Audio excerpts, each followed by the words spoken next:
ಭವತಿ ಭಿಕ್ಷಾಂಗೆ ಭವತಿ ಭಿಕ್ಷಾಂಗೆ. ಅಷ್ಟೊಂದು ಅವಸರ ಮಾಡಬಾರ್ದು. ಪ್ರಸಾದ ತಯಾರಾಯ್ತಿ, ಊಟ ಮಾಡ್ಕೊಂಡೆ ಹೋಗ್ಬೇಕ್ರಿ. ಯಾಕಂದ್ರ ಅವರೀಗ ತುಂಬು ಗರ್ಭಿಣಿ, ಅವ್ರಿಗೆ ಎದ್ದು ಗೊತ್ತು ಹೇಳಕ್ಕಾಗಲ್ಲ. ನೀವು ಕುದುರ್ರಿ, ನಾನೇ ಒಳಗೆ ಹೋಗಿ ಪ್ರಸಾದ ತಗೊಂಡು ಬರ್ತೀನಿ.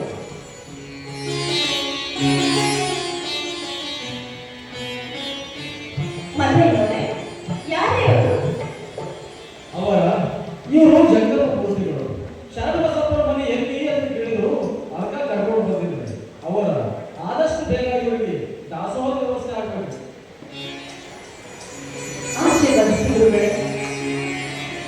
ಆ ಶಿವ ನಿಮಗೆ ಒಳ್ಳೆಯದನ್ನು ಮಾಡಲಿ. ಭವತಿ ಭಿಕ್ಷಾಂಗೆ ಭವತಿ ಭಿಕ್ಷಾಂಗೆ. ಸ್ವಲ್ಪ ಹೊತ್ತು ತಡೆಯಿರಿ, ಪ್ರಸಾದ ಸ್ವೀಕರಿಸಿ ಹೋಗಿರಂತೆ. ಮಹಾದೇವಿ, ಏನಿದು ನಿನ್ನ ಉತ್ತಟತನ? ಏನಾಯ್ತು ಸ್ವಾಮಿ? ಮನೆಗೆ ಬಂದ ಗುರುಲಿಂಗ ಜಂಗಮರಿಗೆ ಪ್ರಸಾದವನ್ನು ಇದ್ದಲು ಇದೀಗ ನೀನೇನು ಹೇಳಿದೆ? ನಾನೇನು ಹೇಳಿದೆ ಸ್ವಾಮಿ? ಸ್ವಲ್ಪ ಹೊತ್ತು ತಡೆಯಿರಿ, ಪ್ರಸಾದ ಸ್ವೀಕರಿಸಿ ಹೋಗಿರಂತೆ ಅಂತ ಹೇಳಿದೆ ಅಷ್ಟೇ. ಎಂತ ತಪ್ಪು ಮಾಡಿಬಿಟ್ಟಿಯಲ್ಲೇ ನೀನು? ಹಸಿದೊಡಲಿನಿಂದ ಮನೆಗೆ ಬಂದ ನನ್ನ ತಂದೆ ಜಂಗಮ ಮೂರ್ತಿಗೆ ಪ್ರಸಾದವನ್ನಿದ್ದಲು ತಡೆಯುತ್ತಿದೆಯಾ? ಹೌದು ಸ್ವಾಮಿ, ನಾನು ನವವಾಸ ಗರ್ಭಿಣಿ. ಹೀಗಿರುವಾಗ ಹೆಣ್ಣಿಗೆ ನೋವು ಆಗೋದು ಸ್ವಾಭಾವಿಕ ಅಲ್ವೇ? ಹಾಗಾಗಿ ಸ್ವಲ್ಪ ಹೊತ್ತು ತಡೆಯಿರಿ ಸ್ವಾಮಿ ಅಂತ ಹೇಳಿದೆ. ಮಹಾದೇವಿ, ಅಂದ್ರೆ ನಿನ್ನ ಮಾತಿನ ಅರ್ಥ ಹಸಿದು ಮನೆಗೆ ಬಂದ ಜಂಗಮ ಮೂರ್ತಿಗೆ ಪ್ರಸಾದವನ್ನಿದ್ದದಷ್ಟು ಆಯಾಸ ಮಾಡುತ್ತಿದೆಯಾ ನಿನಗೆ? ಅದಕ್ಕಾಗಿ ತಾನೆ ಸ್ವಾಮಿ ಒಂದು ದಿನ ತಡೆಯಿರಿ ಸ್ವಾಮಿ ಅಂತ ಕುಡಿದವರಲ್ಲಿ ನಾನು ಬೇಡಿಕೊಂಡೆ. ನಿನ್ನ ಗರ್ಭದಲ್ಲಿರುವ ಶಿಶು ಅಷ್ಟೊಂದು ತೊಂದರೆ ಕೊಡ್ತಾ ಇದೆಯಾ? ಅದಕ್ಕಾಗಿ ತಾನೆ ನನಗೆ ಸ್ಥಿತಿ ಬಂದದ್ದು.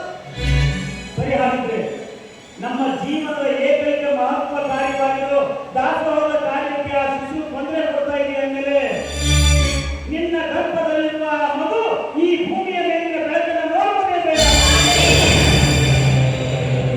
ಸ್ವಾಮಿ, ಏನು ನಿನ್ನ ಬರೀ ನನ್ನ ಮಾತಲ್ಲ, ಇದಕ್ಕೆ ಆ ಶಿವನಾಣೆ,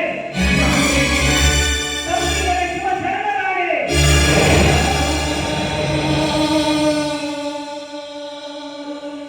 ಶಿವ ಶಿವ, ಎಂಥ ಘೋರವಾದ ಶಿಕ್ಷೆಯನ್ನು ವಿಧಿಸಿದ್ದೀರಿ ಸ್ವಾಮಿ.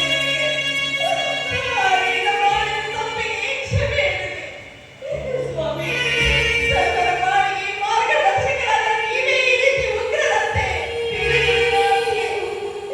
ನನ್ನ ಗತಿ ಏನು ಸ್ವಾಮಿ, ನನ್ನ ಗತಿ. ಇನ್ನೆಷ್ಟು ದಿವಸ ಅಂತ ಈ ಭಾರವನ್ನು ನಾನು ಹೊತ್ತುತ್ತೇನೆ? ಸ್ವಾಮಿ, ದಯವಿಟ್ಟು ನನ್ನ ಮೇಲೆ ಕರುಣೆ.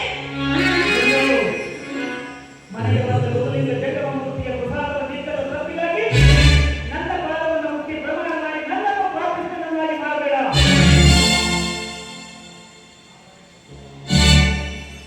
ಹಾಗಾದ್ರೆ ಮುಂದೆ ನನ್ನ ಗತಿ?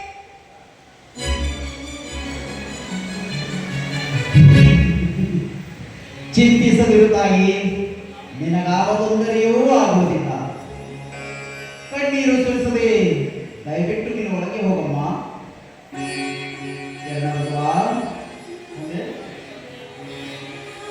ಅರಿಯದೇ ಆದ ಅಪರಾಧಕ್ಕೆ ಇಷ್ಟೊಂದು ಕಠಿಣ ಶಿಕ್ಷೆ. ನಿಜ ಪೂಜೆ, ಈ ಪ್ರಪಂಚದಲ್ಲಿ ಅರಿವುಳ್ಳ ಪ್ರಾಣಿ ಅಂದರೆ ಮಾನವನೊಬ್ಬನೇ. ಅಂದಾಗ ಅಪರಾಧ ಎನ್ನುವುದು ಶರಣನಿಂದಾಗಲಿ ಶರಣನ ಮನೆಯವರಿಂದಾಗಲಿ ಯಾವ ಕಾಲಕ್ಕೂ ಆಗಬಾರದು. ಏಕೆಂದರೆ ಮನೆಗೆ ಬಂದ ಜಂಗಮವೆಂದರೆ ಜಗವೇ ಬಂದಂತೆಯನ್ನು ಬನ್ನಿ ಪ್ರಸಾದ ಸ್ವೀಕರಿಸಿದರು. ಪ್ರಸಾದ ಯಾರಿಗೆ ಬೇಕಾಗಿದೆ ಅವರಿಗೆ ಪ್ರಸಾದ. ಪ್ರಸಾದವಂತೆ ಪ್ರಸಾದ. ಆ ನನ್ನ ತಾಯಿ ಎಷ್ಟು ದಿನಗಳ ಕಾಲ ಗರ್ಭವನ್ನು ಬರಬೇಕು. ಆ ಎಷ್ಟು ದಿನಗಳ ಕಾಲ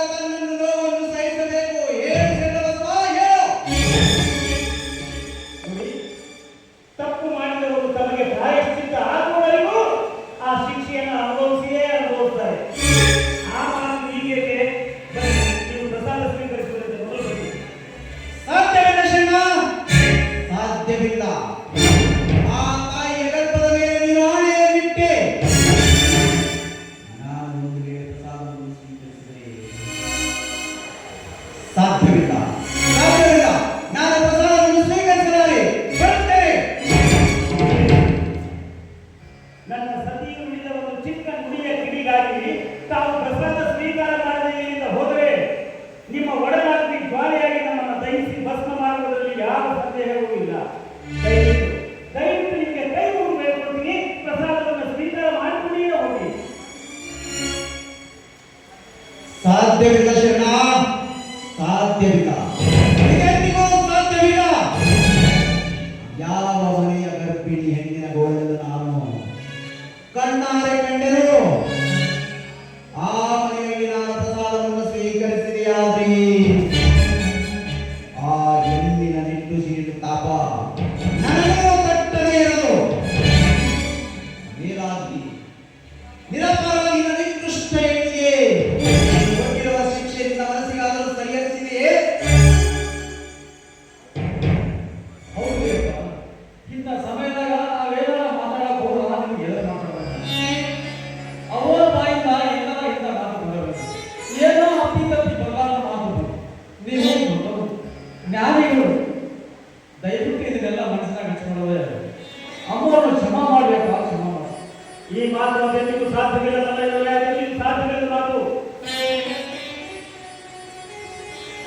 ಹಠ ಮಾಡದಿರು